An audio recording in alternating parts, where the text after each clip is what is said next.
Hi, it's Nancy, Canada's Money Coach, with a bit of a provocative video today, which is I predict the US dollar is going down a lot and quite probably permanently.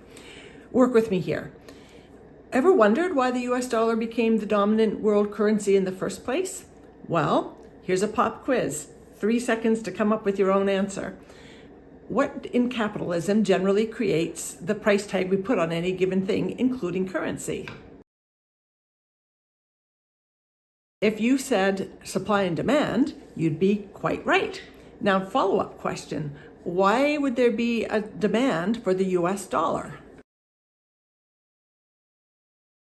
Of course, there's a whole lot of reasons for the US dollar being so well valued and having such demand for it. One, of course, is generally rule of law. People want currency where the governance is stable and honors rule of law. But a second one is, I believe, the US dollar could be considered a petrodollar. Little known fact, back in the 70s, there was a real fossil fuel oil and gas shortage. At that time, it pretty much all came out of the Middle East. The US wasn't producing, I don't think, not much anyway, and neither was Canada. We hadn't even discovered the Alberta oil sands at that point. So there's a severe worldwide fossil fuel-based energy shortage. Here's what happened, kind of behind the scenes, a bit handshake deals. The US made a series of little deals with Saudi Arabia, one of the major producers of oil and gas, that the US would provide military protection to them, provided the House of Saudi would sell its fossil fuels to the world using exclusively US dollars. Now, think about that. What is the thing the world most needs everywhere? Energy, of course. And at that time, the stable and known energy source was fossil fuel based. If you're in Italy and you want some fossil fuel based energy out of the Middle East, what do you pay for? You use US dollars. You have to. If you're in Japan and you want some fossil fuel based energy, how do you get it? You have to use US dollars. If you're in India and you want oil and gas fossil fuels, you have to use US dollars. And by the way, Saudi Arabia started, but then all the other Gulf states started doing the same thing. So what happens to the demand for US dollar? Obviously, it skyrockets. But wait, there's more. So House of Saudi Arabia, ends up with more US dollars than it knows what to do with, because everybody's paying them US dollars. So what do they do with that US dollar? Well, they invest it in US Treasury bills. Treasury bills in the States or anywhere are basically you're loaning the government money. So you know how we all hear about the US being so deeply in debt? A big reason for that is because the Gulf states invested their money in US Treasury bills, lent the government of the United States their money. You have two things going on at once, quite a cycle. Everybody has to use US dollars, so everybody wants US dollars. Value of the US is really buoyed up, and all that US dollar that goes into Saudi Arabia or into the Gulf states comes back to the United States and gets invested in lending the government of the United States the money. Can you see why the policy of the current president of the United States might be drill, baby, drill? And why the US administration might not be very excited about other alternative energy sources, even if they're cleaner and more affordable? Pretty interesting, isn't it? Fast forward to spring, summer of 2026.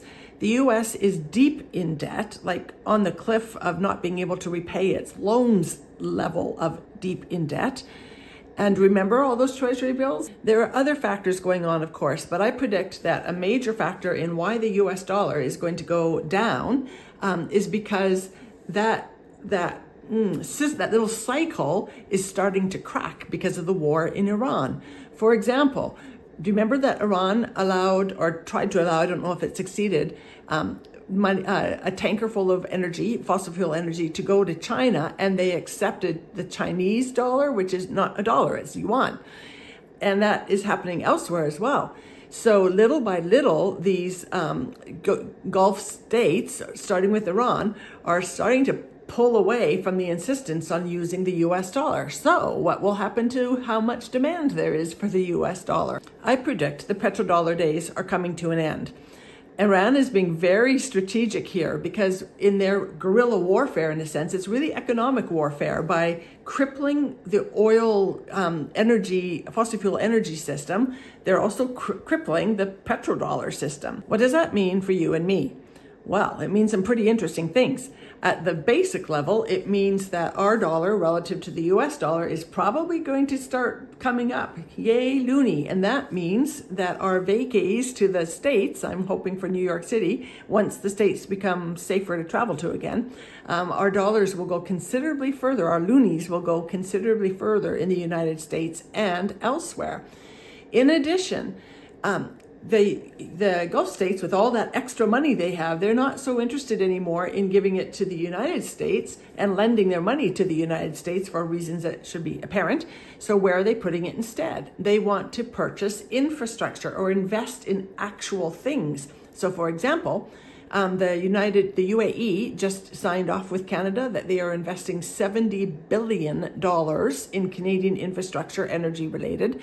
Similarly, the UAE is signed a memorandum of understanding that they too will invest a bunch of all their extra money in Canada to build energy projects and critical earth minerals. Things are looking pretty promising for the Canadian dollar, not just relative to the US dollar if the US dollar goes down, as I predict, significantly down, permanently down, but the Canadian dollar is going to be more and more in demand because Canada is still a safe place to invest and we have lots of stuff going on here. Comment if you already knew about the petrodollar.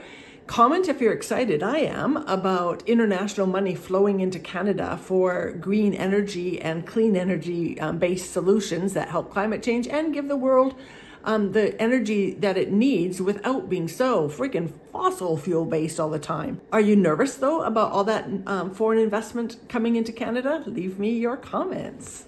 Interesting days, hey?